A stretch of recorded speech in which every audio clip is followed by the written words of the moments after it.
দিচাং নৈৰ পাৰত ডক্টৰ ৰঘুনাথ কাইগুঙৰ লগত ৰৈ আছোঁ। মোৰ ওচৰতে আছে তেখেত মোৰ। আজি ডিচেম্বৰ মাহৰ 17 তাৰিখ 2024 চন। ইমান ওচৰৰ পৰা দিচাং নদীখন, এই দিচাং পানী অঞ্চলত আজি দেখিছোঁ নদীখন বৈ আছে নিৰৱধি। সন্মুখত গছ বিৰিখৰ বিচিত্ৰ শোভা। আমি দিচাং পানীলৈ আহিছিলোঁ। ৰঘুনাথ কাইগুং, আমি কি কামত আহিছিলোঁ ইয়ালৈ?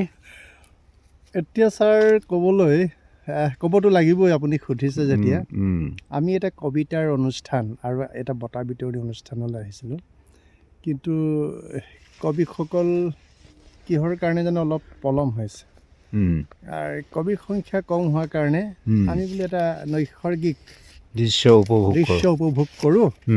দুয়োজন কোনে পাতিছে এইখন পাতিছে বৃহত্তৰ মাহমৰা কবি সন্মিলন সমন্বয় সমিতিৰ উদ্যোগত আৰু স্থানীয় ৰাইজৰ সহযোগত সাহিত্য অকাডেমী বঁটা বিজয়ী সাহিত্যিক তীৰ্থ ফুকনৰ ৭ম বাৰ্ষিক স্মৃতি দিৱস আৰু ১ম বাৰ্ষিক বঁটা প্ৰদান অনুষ্ঠান। আৰু এই স্থানটো হৈছে নন্দবংশ মহাস্থবিৰ সমন্বয় ক্ষেত্ৰ দিচাংপানী ৰাজহুৱা প্ৰেক্ষাগৃহ। ইয়াতে বৌদ্ধ বিহাৰ আছে। বৌদ্ধ বিহাৰ মানে ইয়াত দুটা বৌদ্ধ বিহাৰ আছে।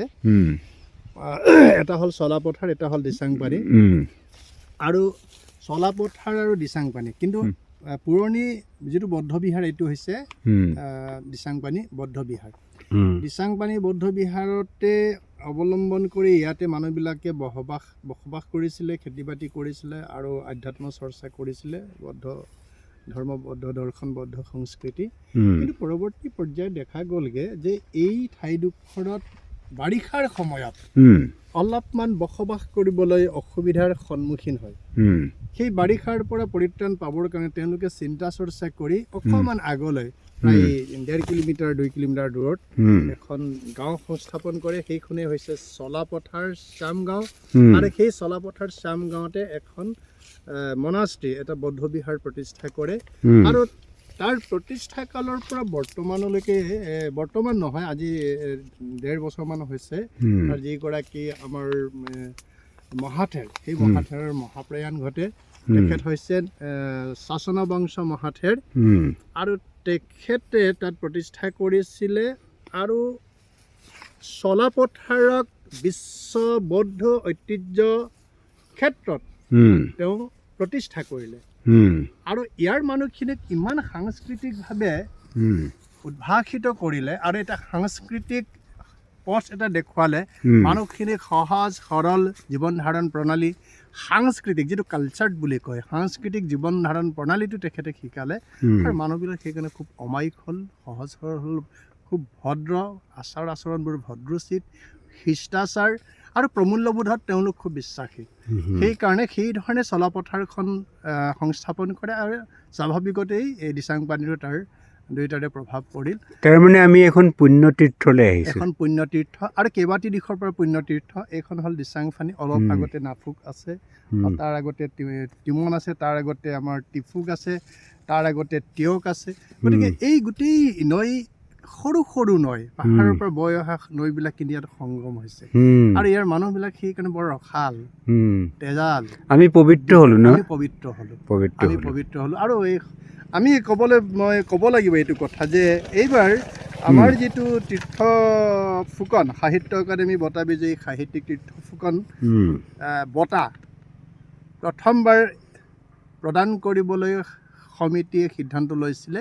আৰু এই সভাত যিগৰাকী ব্যক্তি, স্বনামধন্য ব্যক্তিক এই বঁটা প্ৰথমবাৰৰ কাৰণে প্ৰদান কৰিছে, তেখেত হৈছে মোৰ সন্মুখতে আছে ডক্টৰ অনিল শইকীয়া। আমি সকলোৱে জানো সংস্কৃতিবিদ, সংস্কৃতিবান এগৰাকী ব্যক্তি।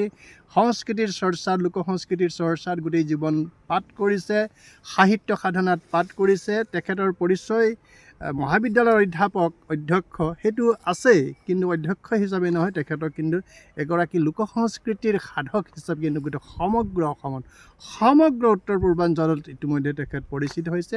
তেখেত বৰ্তমান আমাৰ যিখন আমাৰ সাংস্কৃতিক একাডেমি নহয় জানো, তাৰ সংগীত নাটক একাডেমিত ইয়াৰ ছাৰ মানে স্বনামধন্য সদস্য, সন্মানীয় সদস্য, আমাৰ কাৰণে খুব গৌৰৱৰ বিষয়। আৰু আজি দুয়োজনে নিৰলে এই ধৰণে আহিছোঁ, সভাৰ মানুহবিলাকে আমাক বিচাৰিবই অলপ পিছত। দুইজন মানুহ আমি গুচি আহিছিলোঁ যে সভা আৰম্ভ হোৱা নাই, 11:30 বজাত আৰম্ভ হ'ব লাগে। আমি কথা পাতিলোঁ ডক্টৰ ৰঘুনাথ কাইগুঙৰ লগত, বিশিষ্ট কবি, নিবন্ধকাৰ, অধ্যাপক, যে আমিতো টেঙা আম জীৱনত বহুত খাইছোঁ। এনেই কথা যে কয় বোলে টেঙা আম এবাৰহে বেচিব পাৰে, আমাক কিন্তু বহুত বিকি আছে। বাৰু যেই হওক আমি টেঙা আম খালোঁ, আমি কিন্তু ধন্য হ'লোঁ। এই দিচাং নদীৰ তীৰত আহি আমি দুজনে অন্তৰংগভাৱে আলাপ কৰিলোঁ, আৰু এই নৈসৰ্গিক দৃশ্য দেখি আমাৰ নয়ন সাৰ্থক হ'ল। মই দুটামান কথা ক'ব লাগিব দিচাং আৰু যেতিয়া টিয়কৰ কথা আহি গ'ল, যে এই দিচাং আমাৰ দিচাঙৰ কাষে পাশে থাকি কি কৰা হৈছে, আমাৰ পাৰ্বতী প্ৰসাদ বৰুৱা কিন্তু অনুপ্ৰাণিত হৈছিলে এই নৈৰ পাৰৰ সৌন্দৰ্য চাই। তেওঁৰ যিটো সৃষ্টি, যিটো গীত, এই গীতবিলাক তেওঁ কৰিছিলে। হৰিপ্ৰসাদ কুৰ্মী ইয়াৰ পৰাই অকণমান এই নৈখন পাৰ হ'লে তেওঁৰ ঘৰ, গতিকে ইয়াত থাকি তেওঁ বৰ ধুনীয়া ধুনীয়া কবিতা লিখি নিজৰ নামটোক খোদিত কৰিলে। আমাৰ বৈকুণ্ঠ গগৈ, ফুলক ৰদৰে ফুল, এই দিচাঙৰ পাৰে পাৰে গৈ তেওঁ এই সুৰ, লেখক বেলেগ হ'ব পাৰে, কিন্তু সুৰ আৰু কণ্ঠৰ যিটো সুললিত ব্যৱস্থাপনা, এই ব্যৱস্থাপনা তেখেতে কণ্ঠ ঢালিছিলে তেখেতে। গতিকে ইয়াৰ বহুত কথা আছে, ব্যক্তি আছে, ব্যক্তিত্ব আছে, আৰু দিচাং নৈখনে বহুতৰ মন প্ৰাণ আকুলিত কৰিছিলে। অম্বেশ্বৰ চেতিয়া ফুকন কবিতা, নিশ্চয় ইয়াৰ পাৰত কহুৱা ফুলিছিলে, শুকুলা বন, এইফালে ঝাউবন আছে, শুকুলা ডাৱৰৈ কহুৱা ফুল, এই দিচাঙৰ পাৰত। বাৰু আমি ইয়াতে সামৰণি মাৰোঁ, বহুত দেৰি কথা পাতিলোঁ। ধন্যবাদ।